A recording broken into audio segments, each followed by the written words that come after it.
తపస్య high school నందు ఆకట్టుకున్న ముందస్తు క్రిస్మస్ వేడుకలు. కలిగిరి మండలం కేరెడ్డివారిపల్లి నందు గల తపస్య పాఠశాల కరస్పాండెంట్ ఎం రామాంజుల నాయుడు మరియు క్యాంపస్ ఇన్ఛార్జ్ ఎం శివప్రసాద్ ఆధ్వర్యంలో నిర్వహించిన ముందస్తు క్రిస్మస్ వేడుకలు ఆకట్టుకున్నాయి. యేసు ప్రభు ప్రార్థనతో పాఠశాలలో వేడుకలు ఘనంగా ప్రారంభించారు. ఈ సందర్భంగా కరస్పాండెంట్ మాట్లాడుతూ, యేసుక్రీస్తు జన్మదినం సందర్భంగా ఈ క్రిస్మస్ పండుగని జరుపుకుంటారని, పండుగ గొప్పతనాన్ని విద్యార్థులకు వివరించారు. పాఠశాల ఆవరణలో క్రిస్మస్ ట్రీని ఏర్పాటు చేసి అందంగా అలంకరించారు. పిల్లలందరూ ముద్దుగా ఏంజల్స్, శాంటా క్లాస్ వేషధారణలో అలరించారు. తదనంతరం పాఠశాలలోని విద్యార్థులందరూ కుల మతాలకు అతీతంగా సాంస్కృతిక కార్యక్రమాలతో క్రీస్తు గొప్పతనాన్ని, ప్రాముఖ్యతను ఆటపాటలతో కనువిందు చేశారు. క్రీస్తు జననం గురించి తగిన పాత్రలతో నాటికను ప్రదర్శించారు. పాఠశాలలోని క్రిస్టియన్ ఉపాధ్యాయులు తమ పర్వదినాన్ని ప్రత్యేక ప్రార్థనలతో వివరించారు. చివరగా ఉపాధ్యాయులకు, పిల్లలకు బహుమతులు ప్రదానం చేశారు. ఈ కార్యక్రమంలో ప్రధానోపాధ్యాయులు మాధవి, ప్రేమలత మరియు ఉపాధ్యాయులు, విద్యార్థులు పాల్గొన్నారు.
తోడై ఉన్నాను.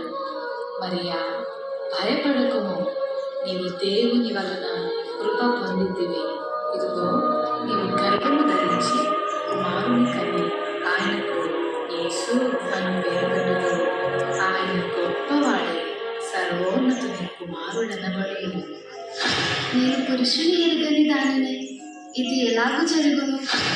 పరిశుద్ధాత్మ నీ మీదికి వచ్చును, సర్వోన్నతుని శక్తి నిన్ను కమ్ముకొనును గనుక పుట్టబోవు శిశువు పరిశుద్ధుడై దేవుని కుమారుడనబడును. ప్రభు దాసురాలు, నీ మాట చెప్పున నాకు జరుగును గాక.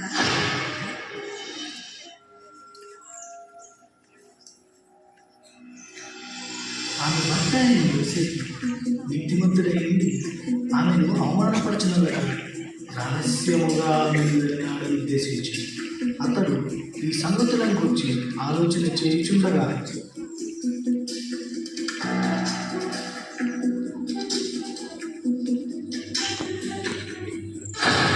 దావీదు కుమారుడైన యోసేపు, నీ భార్య అయిన మరియను చేర్చుకున్నకు భయపడకుము.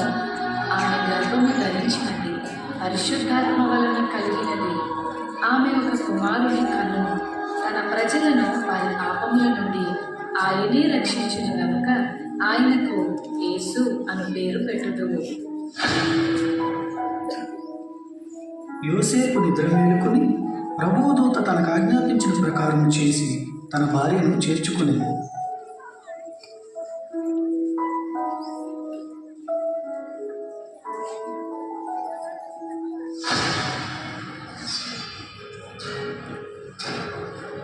ఇందు మూలముగా 50 మంది ప్రజలకు తెలియజేయమనగా ప్రజల సంఖ్య రాయవలనని కైసర్ ఆగస్తు నిర్ణయించడం వలన ప్రజలంతా తమ తమ స్వగ్రామాలకు వెళ్ళి ప్రజా సంఖ్య రాయించుకోవాల్సిందిగా తెలియజేయడమైనది. అహో!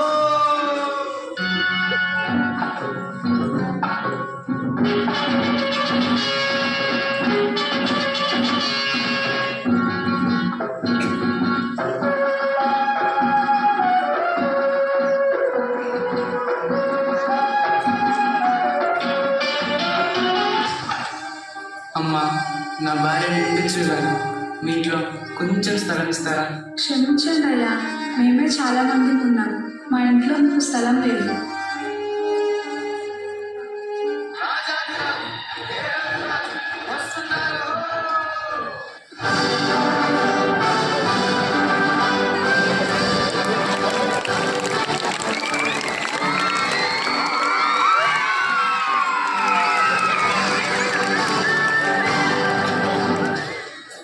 రాజైన హేరోదు దినములలో యూదా దేశపు బెత్లెహేములో యేసు పుట్టిన పిమ్మట ఇదిగో తూర్పు దేశ జ్ఞానులు యెరూషలేముకు వచ్చి, యూదుల రాజుగా పుట్టినవాడు ఎక్కడ?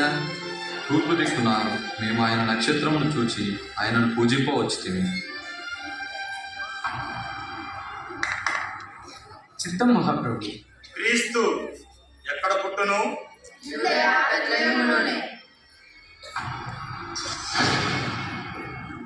సరే, మీరు వెళ్ళి ఆ శిశువు విషయమై జాగ్రత్తగా తెలుసుకొనగానే నేను వచ్చి ఆయనను పూజించినట్లు నాకు వర్తమానము తండి.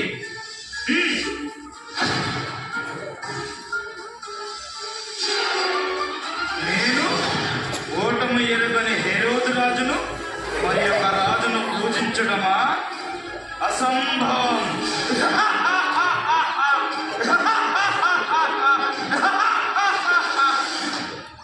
ఆ దేశంలో కొందరు గొర్రెల కాపరులు పొలంలో ఉండి రాత్రి వేళ తమ మందను కాచుకొనిచుండగా,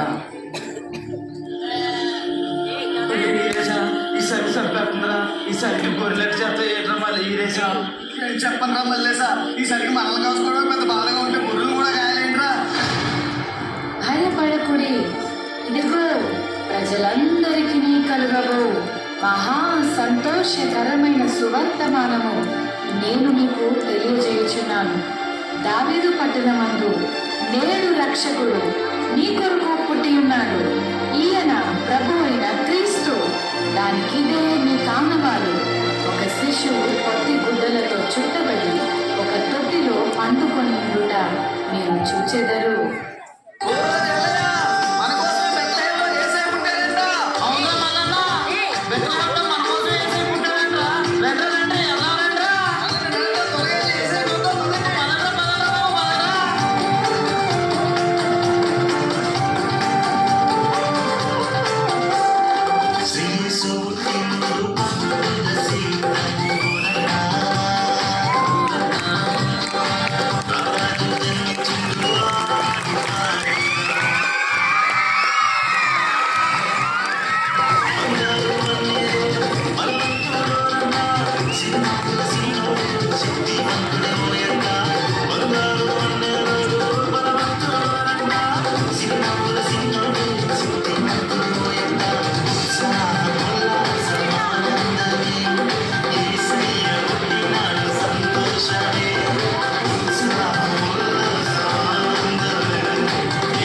రక్షకుడైన యేసయ్య పుట్టాడంట. అమ్మా అమ్మా, ఆ యేసయ్య నాకు కూడా చూపించవా? తప్పకుండా చూపిస్తాను. పద వెళ్దాము.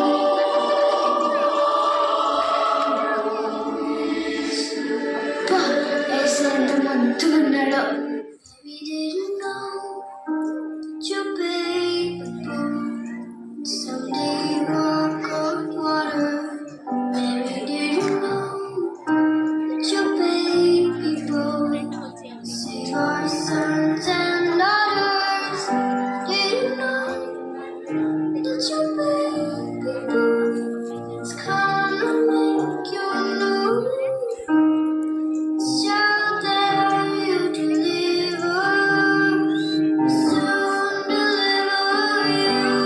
చూశారు కదా మిత్రులారా, చీకటి లోకంలో పాపమనే బంధకాలతో అపవాది చేతుల్లో బందీలుగా ఉన్న ప్రతి మానవుని రక్షించుటకు దేవాది దేవుడు ఈ లోకానికి ఎన్నో గ్రహాలు, ఖండాలు, దేశాలు దాటుకుంటూ పాపంలో కూరుకుపోయిన నిన్ను రక్షించడానికి తన ఏకైక ప్రియ కుమారుడైన యేసయ్యను మానవునిగా ఈ భూమిపై నీ కొరకు పంపాడు. నిజ క్రిస్మస్ ఆనందం విందు వినోదాలలో లేదు, కానీ నీ హృదయంలో క్రీస్తు ఉండటమే నిజమైన క్రిస్మస్. ఈ నిజ క్రిస్మస్ ఆనందం నీవు కూడా పొందుకోవాలని ఈ మా చిన్ని ప్రయత్నం.